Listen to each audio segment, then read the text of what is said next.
Today we're diving into 7 more amazing small boa species that stay a manageable size and are fascinating to keep.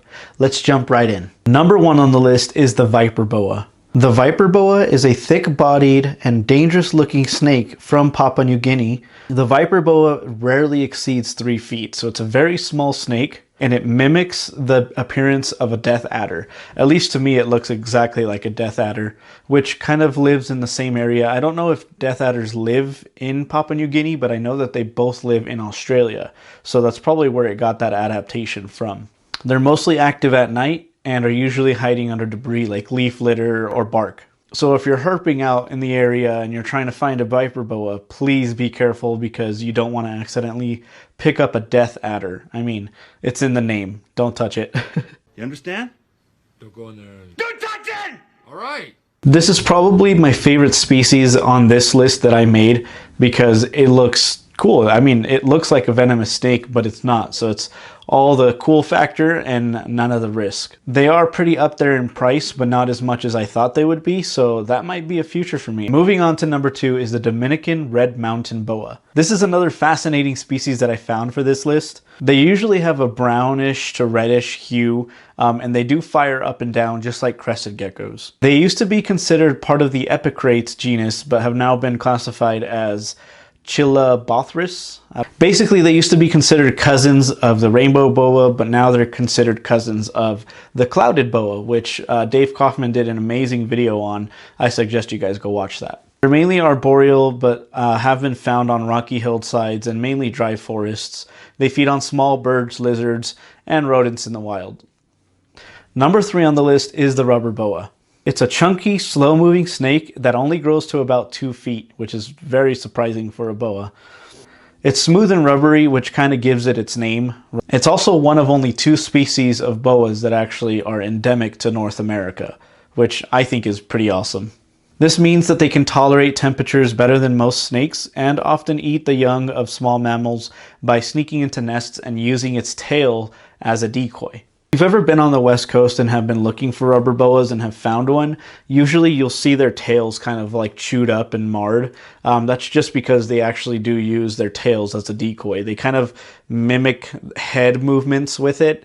While the adults are distracted, they'll go into where the babies are and they'll eat all the babies. But if I ever find one while I'm out there herping, then I would definitely make a video on it. Number 4 on the list is the Emerald Tree Boa. I used to think the emerald tree boas grew up to like 8 to 9 feet just because of like, you know, if you're on Animal Planet, you'll see that all these close-ups and you'll see their ferocity and everything. You think that they're a big snake, but they're actually not. Emerald tree boas only grow to about 4 to 5 feet. They're a beautiful but challenging boa to keep. They have really big heat-sensing pits along their lips, which means that they can locate warm-blooded prey a lot easier. The babies are born a different color from the adults, just because when the babies are born, obviously it's kind of like in the ground, not like up in a tree branch like a bird. So the babies have to be able to camouflage better with the forest floor. So if you think about like fall, it's like red, brown, orange, yellowish colors.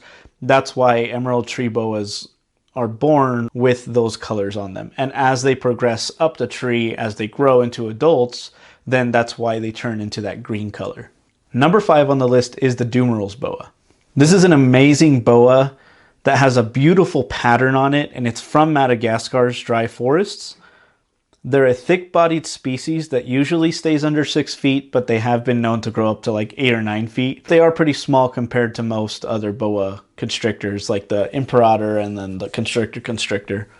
The cool thing about Dumeril's boas that I did not know until I made this list was that they're ambush predators. So rather than going out and seeking food, kind of like a rainbow boa or even like a boa constrictor imperator that would probably go up into a tree or go and seek out food, these Dumeril's boas will lie in wait, usually under like leaves and stuff. That's why they look brown and black like that.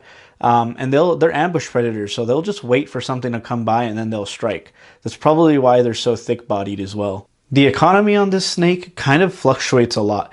There's been times where I've seen them for 200, then 600, then back down to like 250, and it's like it fluctuates so much. So if you think they're a little too expensive right now, I would just wait, because then the price usually goes down before it skyrockets back up again.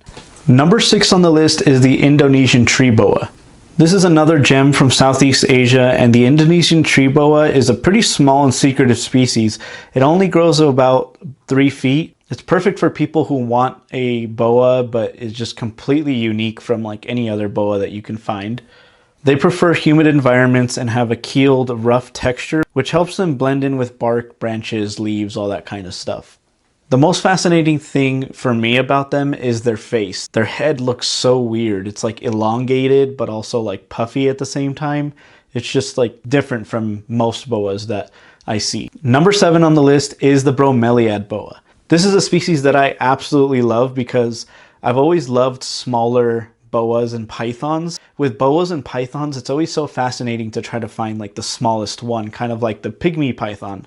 Well, the boa version of the pygmy python is this Bromeliad boa. They're a very small species, rarely exceeding 2 feet. I would say 1 to 1.5 feet is the usual for this snake, so that's very, very small. It lives in the canopies of Central America, and it preys on small frogs and lizards. They're not so common in the pet trade yet, and I'm assuming because they're probably hard to keep. If you have a Bromeliad boa, let me know in the comments. What do you feed it regularly? Have you been able to put it on like pinky mice or anything like that? What's their behavior? If you have a video on it, let me know.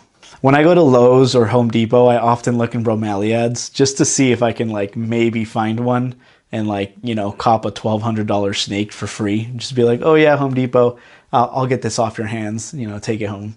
I don't know if that's even legal or not, but anyways, I didn't think that I was going to be able to find another 7 small species of boas, but there's plenty more. So if you want to see another video like that, comment down below or watch this video right here. I made another list of 7 small boa species. I just got some stuff for this tank right here, so I'll be making a video on that pretty soon as well. That means that you should subscribe.